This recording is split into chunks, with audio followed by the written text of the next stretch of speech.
Possibly you heard over the weekend the cyber attack on Microsoft in which they got a lot of their executives' emails and how Microsoft was reacting to it. When I hear events like that, I ask one question: how can I profit off of it? How can I interpret that in such a way that I can make an investment that I can profit off of? And I believe I have. What I did was then go to Eric. Eric is my AI avatar, and I asked him to look into it and give me a summary of it and point me in a direction. That's what I'm going to do in this video right after this disclosure that this is not financial advice. Eric's going to tell you what he found. He's my avatar, my AI avatar. Best of Us Investors presents Kerry Griegmeyer.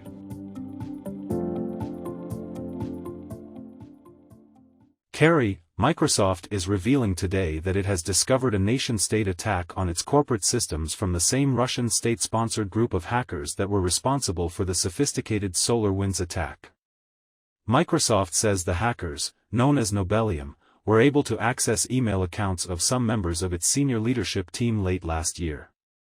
Beginning in late November 2023, the threat actor used a password spray attack to compromise a legacy non-production test tenant account and gain a foothold, and then used the account's permissions to access a very small percentage of Microsoft corporate email accounts, including members of our senior leadership team and employees in our cybersecurity, legal, and other functions, and exfiltrated some emails and attached documents, says the Microsoft Security Response Center in a blog post, filed late on Friday.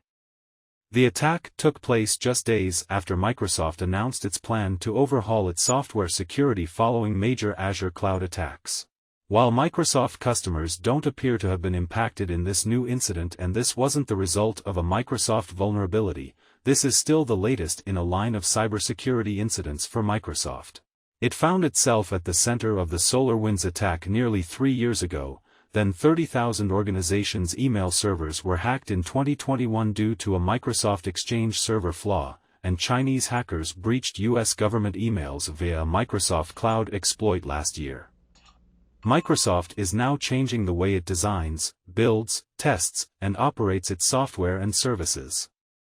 It's the biggest change to its security approach since the company announced its Security Development Lifecycle, SDL, in 2004 after huge Windows XP flaws knocked PCs offline. Kerry, my further research informs me that as a result of work at home these hackers have many new points of entry and this is a growing concern to big tech. With Eric's information, my first inclination was to go to my cheat sheet and see what I had in my identified stocks that were going to benefit from AI, particularly in my bus 12. So I paged down and I immediately went to Palo Alto Networks, PANW, and then to CrowdStrike, CRWD, trading for around $300 in one case and $346 in the other. And what I wanted to see was basically how do they stand relative to the right price to buy at this time. I see that CrowdStrike has a PE ratio of about 365. That's pretty outstanding.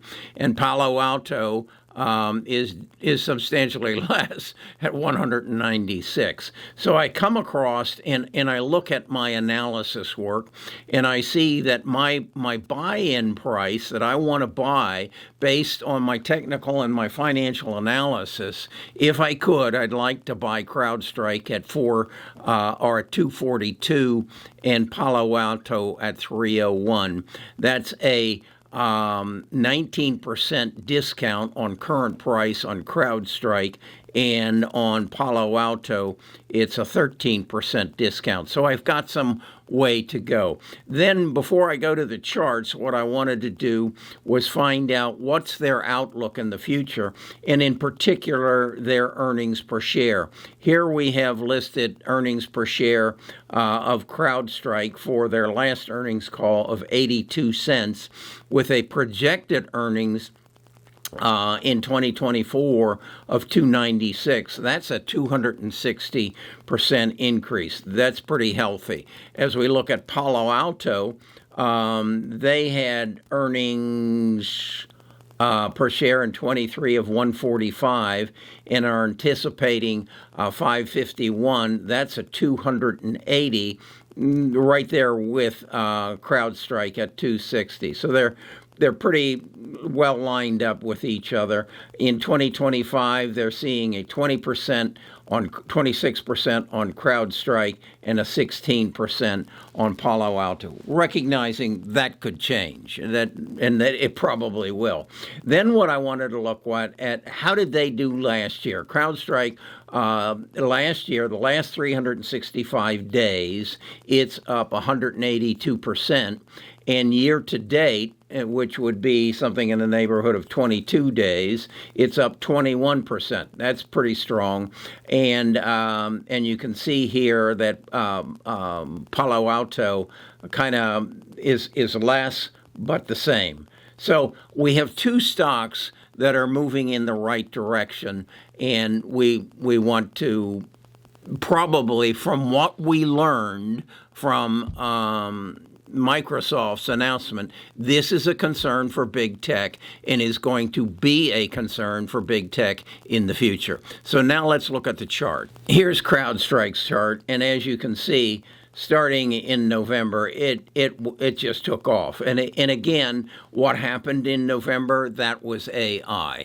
And so it has been boosted by AI, unlike it ever has been before. And as you can see, it's reaching towards the top of the boiler bands.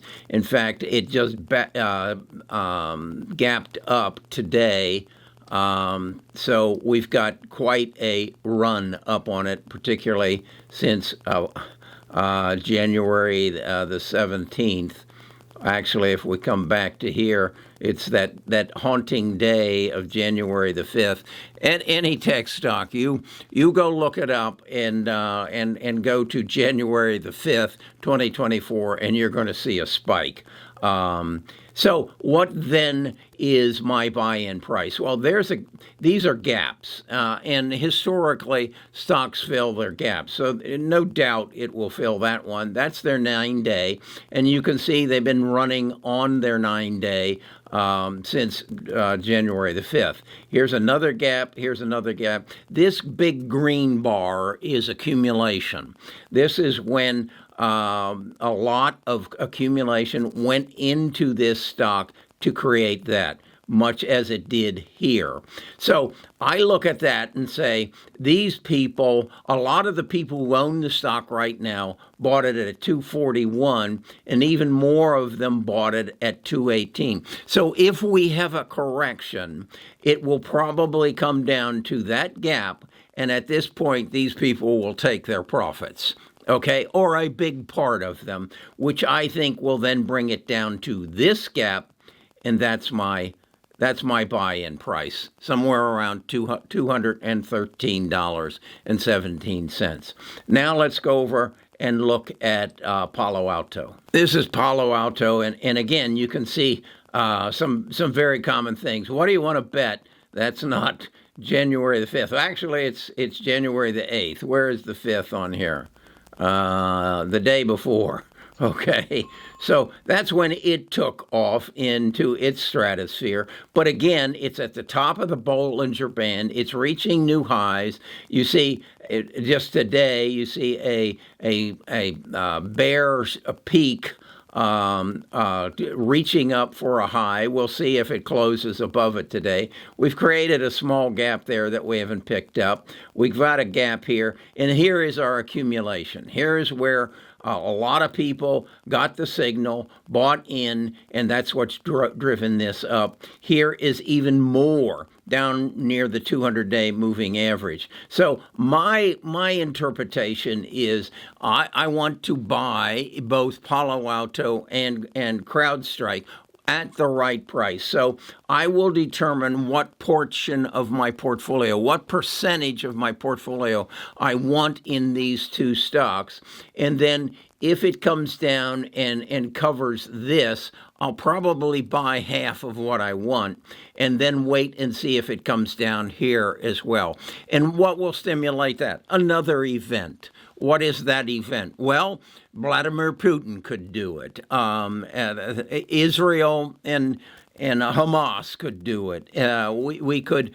It could be stimulated by Xi Jinping, and then it also may be stimulated by interest rates not being lowered as the market believes they will, or that the commercial banking debacle comes to the forefront and puts some banks into receivership, or in fact may be closed, and that's what will take this unusual growth that dates back to November of 2023 in virtually any of the tech stocks and bring them back to their normal cycle of what their values are. Again, these remember the PE ratios I gave you on these. They're overpriced.